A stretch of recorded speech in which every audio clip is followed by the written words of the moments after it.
Irmãos, boa noite, irmãs. Abram comigo a palavra de Deus em Romanos, capítulo 5, versos de 12 a 21. Romanos, capítulo 5, versos de 12 a 21.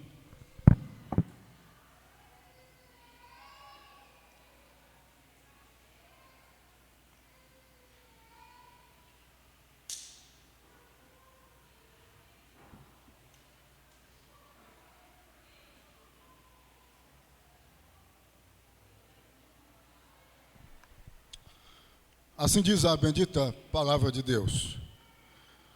Portanto, assim como por um só homem entrou o pecado no mundo e pelo pecado a morte, assim também a morte passou a todos os homens, porque todos pecaram. Porque até o regime da lei havia pecado no mundo, mas o pecado não é levado em conta quando não há lei. Entretanto, reinou a morte desde Adão até Moisés, mesmo sobre aqueles que não pecaram, à semelhança da transgressão de Adão, o qual prefigurava aquele que havia de vir. Todavia não é assim o dom gratuito como a ofensa, porque se pela ofensa de um só morreram muitos, muito mais a graça de Deus e o dom pela graça de um só homem, Jesus Cristo, foram abundantes sobre muitos. O dom, entretanto, não é como no caso em que somente um pecou, porque o julgamento derivou de uma só ofensa para a condenação, mas a graça transcorre de muitas ofensas para a santificação. Se pela ofensa de um e por meio de um só reinou a morte, muito mais os que receberam a abundância da graça e o dom da justiça reinaram em vida por meio de um só, a saber, Jesus Cristo. Pois assim como por uma só ofensa veio o juízo sobre todos os homens para a condenação, assim também por um só ato de justiça veio a graça sobre os homens para a justificação que dá vida. Porque como pela desobediência de um só homem muitos se tornaram pecadores, assim também por meio da obediência de um só muitos se tornarão justos. Sobreveio a lei para que avultasse a ofensa, mas onde abundou o pecado, superabundou a graça, a fim de que, como o pecado reinou pela morte, assim também reinasse a graça pela justiça para a vida eterna, mediante Jesus Cristo, nosso Senhor. Fracasso no jardim, triunfo na cruz. Fracasso no jardim, triunfo na cruz. Esse é o nosso tema. Deus amado, Deus santo, desejamos tão somente ouvir-te. Em o nome de Jesus, que tu possas, assim sendo, falar conosco.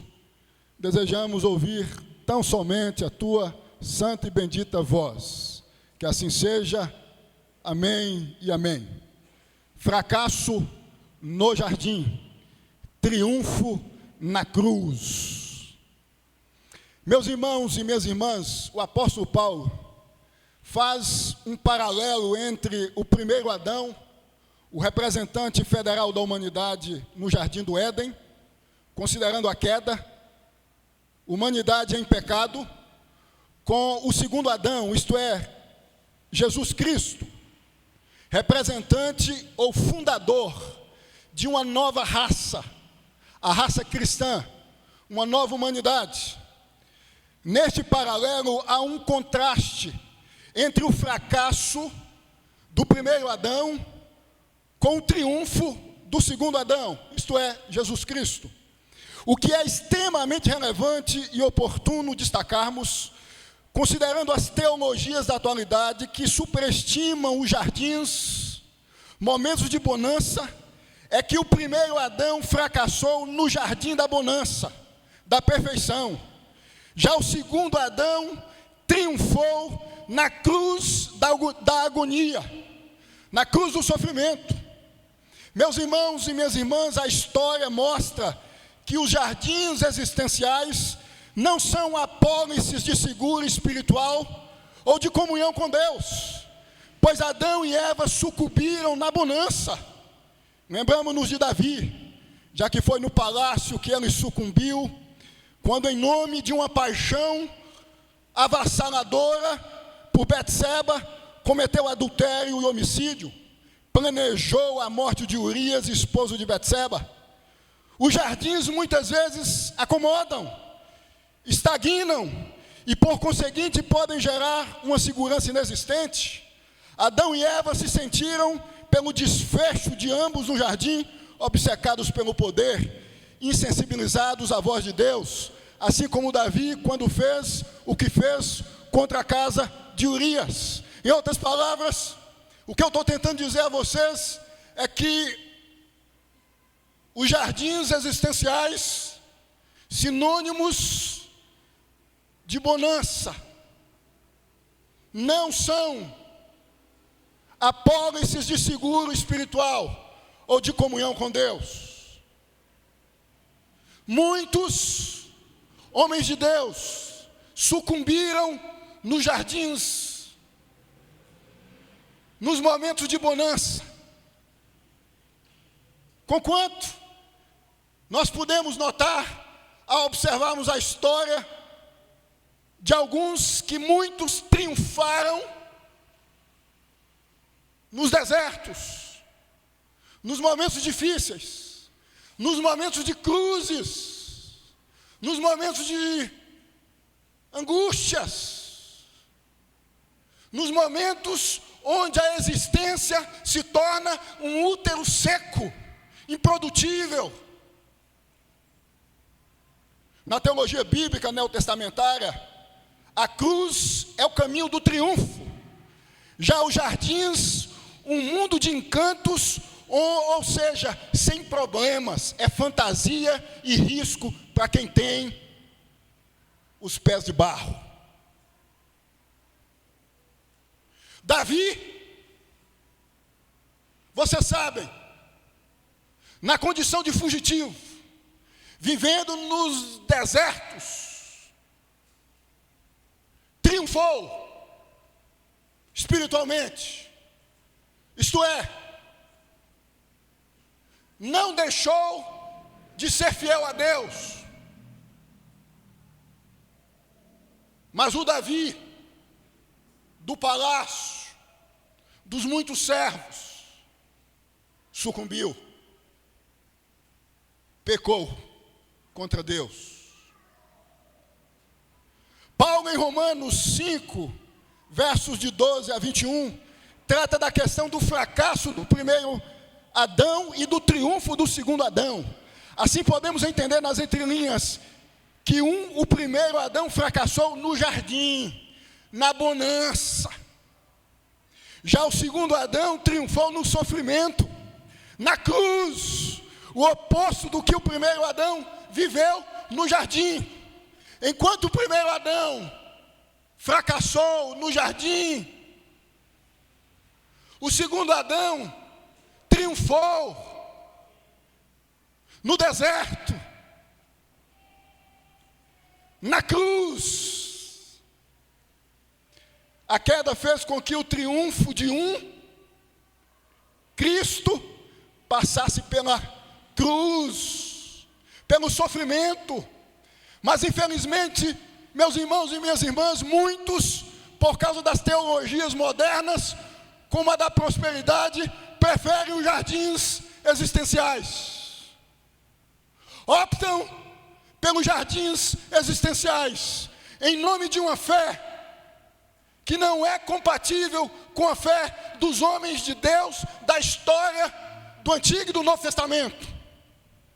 Porque esses, majoritariamente, triunfaram no sofrimento. A pergunta que surge é a seguinte: mas o que o fracasso no jardim trouxe para a humanidade? O que o fracasso do primeiro Adão no jardim do Éden trouxe para a humanidade? Presta atenção, Em primeiro lugar, corrupção da natureza humana. O pecado inerente à natureza humana. É o que destaca os versos 12 e 19 do capítulo 5 de Romanos. Portanto, assim como por um só homem entrou o pecado no mundo, e pelo pecado a morte, assim também a morte passou a todos os homens, porque todos pecaram. Verso 19, porque como pela desobediência de um só homem, muitos se tornaram pecadores. A primeira consequência do fracasso do primeiro Adão, no jardim do Éden ou no jardim da bonança, pensando nos seus descendentes, foi a corrupção da natureza humana. O homem, em Adão, considerando a obediência, a ofensa de Adão, ao mandato espiritual, a palavra de Deus, tornou-se, como bem ressaltou os teólogos de Dort, no século 17, totalmente depravado. Vocês sabem que no final do século IV, início do século V, Agostinho de Hipona travou um embate com um monge chamado Pelágio da Grã-Bretanha, acerca desse ponto em específico, já que Agostinho de Hipona dizia que os descendentes de Adão haviam se tornado corruptos, naturalmente corruptos, que o pecado havia afetado-os. Contrariamente, Pelágio dizia o oposto. Dizia que o pecado de Adão, a obediência de Adão, não tinha afetado os seus descendentes. Segundo Pelágio, o pecado de Adão só serviu como mau exemplo para os seus descendentes. Conquanto nós sabemos que Agostinho, de acordo com a palavra de Deus, estava certo, já que a palavra de Deus diz que o pecado entrou no mundo por causa da desobediência, da ofensa de Adão. Em outras palavras, os descendentes de Adão tornaram-se naturalmente depravados. O pecado passou a fazer parte da natureza humana. Por essa razão, meus irmãos e minhas irmãs, que o homem é o que é de Adão para cá. Mau, injusto, soberbo, assassino. Por essa razão que nós percebemos o quanto o homem pode promover de ruim em uma sociedade. Porque o fracasso do primeiro Adão no jardim do Éden fez com que os seus descendentes se tornassem maus, capazes de promoverem maldades das mais variadas, e nós percebemos isto desde Caim e seus descendentes. Assassinatos, conspirações, comportamentos incompatíveis com um justo, como Abel, como Sete. O fracasso do primeiro Adão no jardim do Éden, no jardim da bonança, trouxe corrupção, depravação, perversão à natureza humana. Segundo, o fracasso do primeiro Adão no jardim do Éden, no jardim da bonança, trouxe morte espiritual e física. Versos 12 e 14. Portanto, assim como por um só homem entrou o pecado no mundo, e pelo pecado a morte. Verso 14, entretanto reinou a morte desde Adão até Moisés.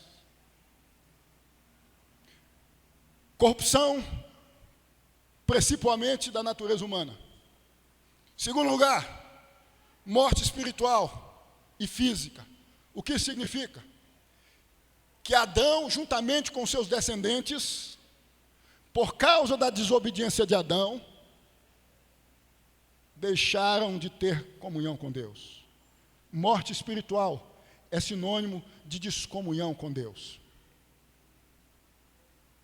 Passaram a viver espiritualmente afastados de Deus, distantes de Deus. Mortos espiritualmente estão todos os homens que ainda estão em Adão. Mortos espiritualmente estão todos os homens que ainda estão no fracasso do primeiro Adão no jardim da bonança. Estão no necrotério espiritual. Portanto, são insensíveis à voz de Deus. Portanto, são incapazes, espiritualmente falando, de ouvirem a voz de Deus. Estão mortos. Vivem em uma ambiência, espiritualmente falando, obscura. Não há como enxergar a bondade de Jesus a partir deles mesmos, porque o fracasso do primeiro Adão causou corrupção e morte espiritual. Enquanto o Espírito Santo, segundo a vontade de Deus, não agir na vida do homem que você conhece, da pessoa que você conhece, que ainda está vivendo segundo o primeiro Adão, este ou esta não irá perceber a grandeza, a beleza do Evangelho. Morte espiritual e física.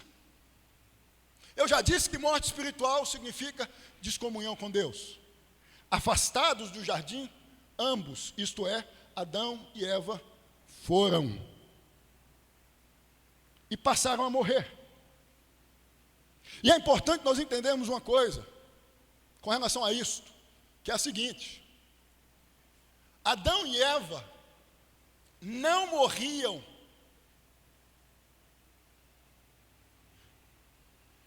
no Éden se não tivessem comido do fruto do conhecimento do bem e do mal, não porque originalmente eram imortais. Não! Não morriam porque estavam em plena comunhão com Deus. Vida eterna, na teologia bíblica, é sinônimo de comunhão com Deus. Isso significa que ambos não eram imortais, anatomicamente, biologicamente. Não morriam até então, ou seja, até a queda não acontecer, porque gozavam de uma comunhão com Deus. Os pais da igreja, a partir do século II, depois de Cristo, imaginavam que Adão e Eva passaram a morrer depois da queda, porque eles haviam perdido a imortalidade. Os teólogos reformados do século XVI chegaram à conclusão que a não morte de Adão e Eva antes da queda no jardim do Éden não tinha a ver com imortalidade, tinha a ver com vida natural perfeita. Eles tinham comunhão com Deus. A manutenção da vida sem a morte tem a ver com a comunhão com Deus. A partir do momento que ambos fracassam no jardim da bonança, a partir do momento que ambos ofendem a Deus, pecam contra Deus, desobedecem a Deus, eles perdem a comunhão com Deus e passam a morrer fisicamente. E a morte passa a fazer parte da humanidade. As pessoas morrem fisicamente porque Adão fracassou no jardim da bonança. Terceira consequência do fracasso do primeiro Adão no jardim da bonança ou no jardim do Éden: culpa, merecimento do juízo, da ira de Deus. Vocês sabem que depois da queda, Deus amaldiçoou os e amaldiçoou a natureza. É juízo. O homem que está no primeiro Adão que fracassou, no primeiro Adão que desobedeceu a Deus no jardim da bonança, está debaixo não do amor de Deus, mas da cólera, da ira de Deus, do juízo de Deus. O homem que está em Adão, o primeiro Adão,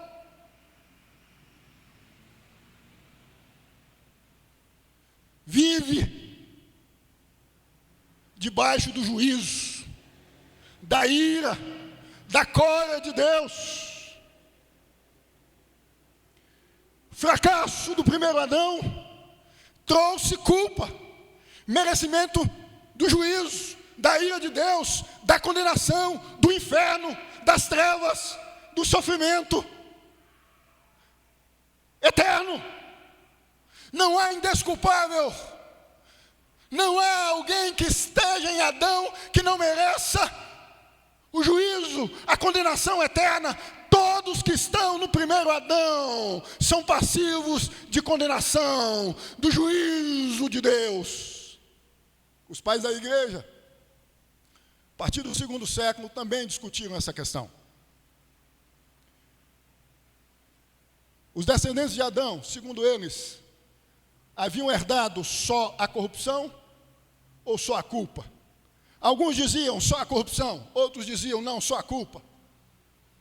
Isto foi até o final do século IV. Início do século V, Agostinho de Hipona fechou a questão dizendo: herdaram a corrupção e herdaram a culpa.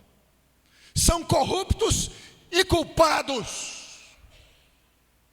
Ei, você que encontra bebezinhos, criancinhas em maternidades e diz, são inocentes. Teologicamente você ou vocês estão errados. Não existe inocentes. As pessoas, desde o ventre materno, já são corruptas e culpadas. Já merecem a condenação, já merecem o inferno, estão debaixo da ira, da cólera de Deus, porque o Pai, princípio da humanidade, isto é, Adão, fraquejou no jardim da bonança, trazendo corrupção à natureza humana, trazendo a morte espiritual e física e trazendo a culpa. O jardim não garantiu a fidelidade de um homem a Deus. Temos que entender que não é onde estamos ou o que temos materialmente que irá garantir a nossa comunhão com Deus, mas o nosso compromisso com Deus, apesar de onde estivermos. Adão estava no jardim da bonança. Adão estava gozando de todos os privilégios em um estado de perfeição proporcionado por Deus. E foi no jardim da bonança, foi no paraíso, que este, juntamente com sua esposa Eva, ofendeu a Deus, pecou contra Deus. A questão não é onde a gente está, a questão é quem a gente é. A questão não é o que a gente tem materialmente, a questão é o que a gente é com relação a Deus. O que me faz ser fiel a Deus não é o que eu possuo, não é se eu estou em um jardim existencial, mas o meu compromisso com Deus. Tem muita gente que quando está na cruz, que quando está no deserto, metaforicamente falando, em outras palavras, no sofrimento, se dedica, busca, se coloca diante de Deus. Mas quando vem a bonança, quando vem o palácio, quando vem o jardim, quando vem os oásis existenciais, se distancia de Deus. Me lembro de Davi, no deserto de Judá, perseguido, segundo alguns, por Absalão ou por Saul, quando mesmo confecciona, se não me engano, o Salmo 63, precisamente no verso 2, dizendo: a tua graça é melhor do que a vida. Em outras palavras, Davi está dizendo: Deus, eu estou no deserto, eu não estou na bonança do palácio, eu estou entre os chacais do deserto, correndo o risco de ser morto. Estou vivendo as crises que uma situação, tanto geograficamente quanto existencialmente, um deserto proporciona a uma pessoa. Mas estar aqui com o Senhor é melhor do que estar no palácio, porque estar com o Senhor é a coisa melhor que uma pessoa pode ter. A tua graça é melhor do que a vida. João Calvino, comentando esse texto, vai dizer que Davi, em outras palavras, estava dizendo: Deus, a minha comunhão com o Senhor, a minha intimidade com o Senhor é melhor, mesmo estando eu no deserto, do que quando eu estava no palácio. No palácio, volto a ressaltar, Davi se perdeu.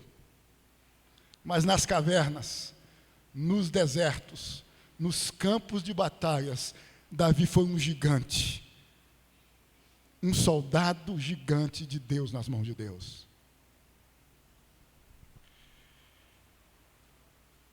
Eu me lembro do que aconteceu com Ashbel Green Simonton, um tempo antes do mesmo chegar ao nosso país, em 12 de agosto de 1859, que foi o seguinte: estudando a sua biografia, um dos seus amigos, quando informado que Simonton havia decidido vir para o Brasil, tornar-se missionário no Brasil, indagou: Simonton, o que você vai fazer em um país onde a febre amarela está matando muitas pessoas? Um país pobre, que está sendo abarcado por uma epidemia.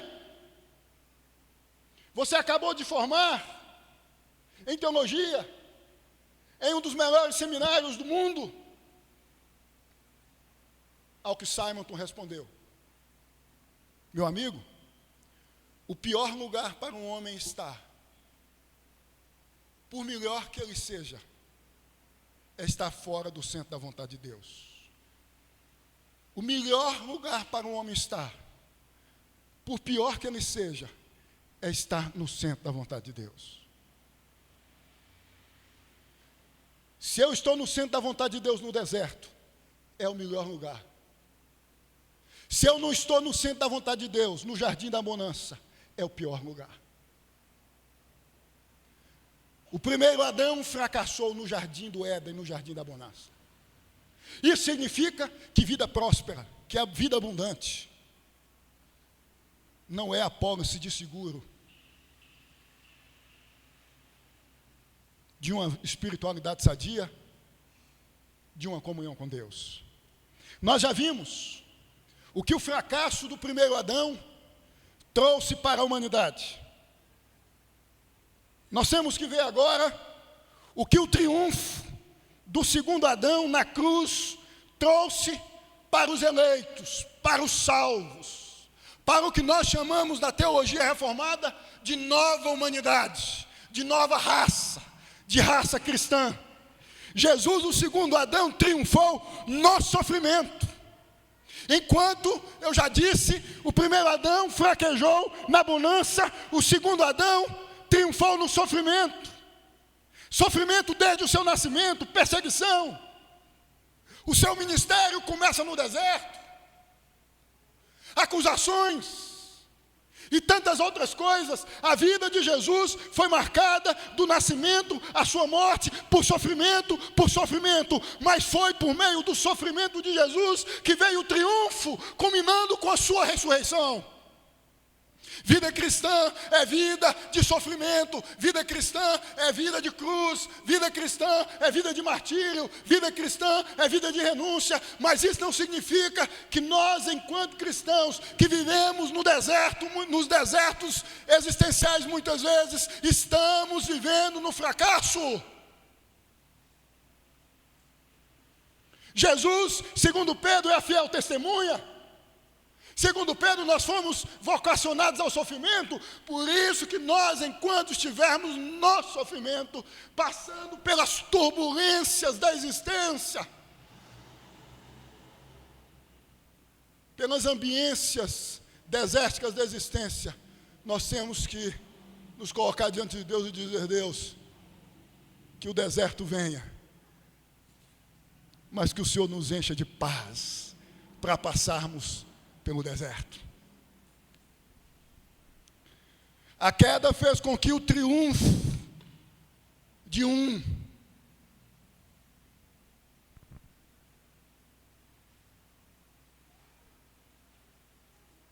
gerasse, por meio do seu sofrimento, o triunfo de muitos. Mas o que o fracasso, mas o que o triunfo do segundo Adão trouxe para os seus, para a raça eleita, para a raça cristã, para a nova humanidade? Primeiro, a graça abundante de Deus. O fracasso do primeiro Adão trouxe a corrupção, o pecado. O triunfo na cruz do segundo Adão trouxe a graça abundante de Deus. Versos 15, 20 e 21. Todavia, não é assim o dom gratuito como a ofensa, porque se pela ofensa de um só morreram muitos, muito mais a graça de Deus e o dom pela graça de um só homem, Jesus Cristo, foram abundantes sobre muitos. O triunfo de Cristo na cruz trouxe para os seus uma graça abundante, a graça abundante de Deus. O pecado, portanto, na vida de quem é de Deus, não o joga no chão. O pecado, portanto, na vida de quem é de Deus, não o nocauteia, não o golpeia, porque a graça de Deus neste ou nesta é abundante. Onde abundou o pecado, superabundou a graça. Isso não significa que os que estão em Cristo devem viver uma vida libertina, eticamente falando. Não é isto. Isso significa que o pecado não tem o poder de esmagar, de afastar, de diminuir o relacionamento deste com Deus, se este estiver em Deus, porque a graça de Deus é abundante. Ela conforta, ela abraça, ela traz aconchego. Cristo é a graça de Deus encarnada, abundante. Cristo é o que perdoa, mesmo o que o trai, Vocês não lembram de Judas diante de Jesus no jardim do Getsêmani, com o intuito de entregar Jesus com um beijo que eu chamo o beijo da morte? Jesus dizendo: amigo, a que vieste? Essa é a graça de Deus, a graça abundante de Deus. O pecado não pode triunfar na vida de quem é de Deus. O pecado não pode ser mandatário na vida de quem é de Deus. O pecado não pode escravizar quem é de Deus. As cordas do pecado não conseguem amarrar quem é de Deus, fazendo este ou esta viver de acordo com seus desejos pecaminosos, ou seja, no pecado. Porque a graça de Deus é mais que abundante. A graça de Deus em Cristo rompe, destroça, dizima. Ela faz com que o indivíduo que viveu na lama do pecado, amarrado pelo pecado, escravizado pelo pecado, venha se tornar um homem íntegro, porque a graça de Deus é abundante. O pecado trouxe misérias no campo comportamental. O pecado trouxe misérias à natureza. A graça de Deus trouxe alívio. A graça de Deus revelada em Cristo trouxe vida. Meus irmãos, é estranho vermos alguém dizendo que foi abraçado, que foi envolvido por esta graça, vivendo como escravo do pecado, como marionete, como João Bobo do pecado. É estranho, porque se a graça de Deus o abraçou, a graça de Deus é mais abundante que o pecado, portanto, vai imperar na vida deste ou desta o compromisso, a fidelidade com Deus, porque a graça de Deus causa neste ou nesta a necessidade de viver de acordo com o santo e bendito Evangelho. A morte espiritual ocasionada pelo fracasso do primeiro Adão é dizimada de uma certa forma pela graça, porque a comunhão é estabelecida, a capacidade de obedecer a Deus retorna, é uma nova humanidade, é uma nova raça, uma raça cristã, no segundo Adão, isto é Jesus Cristo, a graça de Deus, a graça vai triunfar sobre a minha vida, sobre a sua vida, e não o pecado. Segunda consequência do triunfo do segundo Adão na cruz, a justificação, tornou injustos justos, verso 16. O dom, entretanto, não é como no caso em que somente um pecou, porque o julgamento derivou de uma só ofensa para a condenação, mas a graça transcorre de muitas ofensas para a justificação.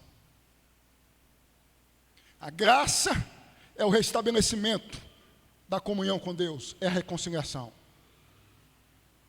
Deus então justifica estes. O que significa? Deus declara estes justos. Os que estavam na condição de culpados, de merecedores da ira, da cólera, do inferno, da condenação eterna, agora em Cristo, no segundo Adão, abraçados pela graça estão e justificados, de injustos declarados justos. Em outras palavras, foram absolvidos no tribunal de Deus. Não há mais condenação. Os principados e potestades na cruz, envergonhados, foram. O escrito de dívida que era contra todos os que estão em Cristo hoje, quando estavam no primeiro Adão, rasgado foi de alto a baixo. Justos, sem culpa. A ofensa que gerou culpa, advinda do primeiro Adão, com o triunfo do segundo Adão na cruz, foi dizimada. Injustos se tornaram justos. Cristo, meus irmãos, ao morrer na cruz, nos substituiu. Como o pecado se fez? Cristo morreu no meu lugar, no seu lugar, na cruz.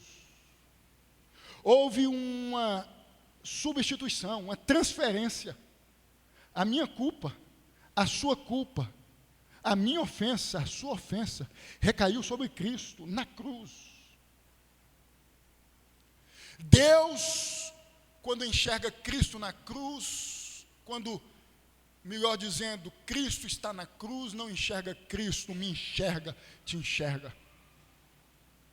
A ira de Deus recai sobre Cristo, está recaindo sobre nós.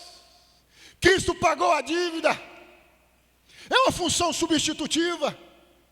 A justiça de Cristo foi transferida para mim, foi transferida para você, e a nossa injustiça, a nossa ofensa, a nossa culpa foi transferida para Cristo. Por isso que o apóstolo Paulo diz: se fez como pecado. Ele não se tornou pecado, ele se fez como pecado, por minha causa, por sua causa. Ele pagou a dívida, ele rasgou o escrito de dívida. Satanás, os demônios, hoje não podem acusar-nos, porque Cristo pagou a minha, a sua dívida. Justificados, nós não precisamos nos justificar, porque já fomos justificados. Vocês sabem que existe uma teologia que ensina que a justificação é um processo, e esse processo tem a ver com a subserviência à igreja, ao que a igreja oferece, ao que a igreja proporciona, negando o que Cristo fez. O que Cristo fez nos basta, nos é suficiente. Em Cristo nós fomos justificados, em Cristo nós fomos reconciliados com Deus. Isso tem a ver com expiação e propiciação. Expiação tem a ver com o pecado, com o pagamento do pecado, com o pagamento da dívida. Propiciação tem a ver com reconciliação. Nós fomos declarados inocentes, e por conseguinte, propiciação, fomos reconciliados, nos tornamos favoráveis a Deus. A comunhão que Adão perdeu, em Cristo, nós obtemos a comunhão com Deus. A terceira coisa que o triunfo do segundo Adão trouxe aos eleitos, a nova raça, a nova humanidade, foi o pagamento da ofensa, o cancelamento da dívida. Eu já disse aqui, versos 15, 16, 17. E aqui eu quero dizer uma coisa extremamente importante que eu não disse. Vocês sabem que no contexto da reforma protestante, homens como Martinho Lutero, e por conseguinte João Calvino e tantos outros, se insurgiram contra a visão autossotérica da Igreja Católica Romana. O que é isso? A ideia de que as pessoas se salvavam por meio das suas obras, por meio da sua obediência à Igreja. A razão de Martinho Lutero, em 31 de outubro de 1517, ter fixado as suas 95 teses na porta da capela do castelo de Wittenberg, na Alemanha, foi justamente combater essa visão autossotérica da Igreja Católica Romana. As 95 teses, em outras palavras, dizia: um homem não é salvo mediante as suas obras, mediante ao seu esforço,